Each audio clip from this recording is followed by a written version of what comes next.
Alam mo, sa umpisa pa lang, nagdududa na ako. Bakit?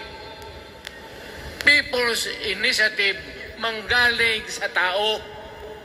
Dapat yan galing sa mga purok at doon sa barangay at doon sa DILG, ipasa nila sa syudad, sa probinsya at sa national office.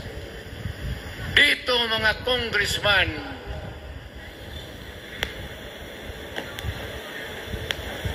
alam ninyo, kung magkaletse-letse yung buhay na ito,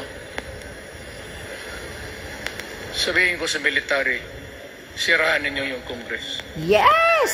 Yan! Magastos, nagbabayad tayo, nag-usik-usik sa kwarta.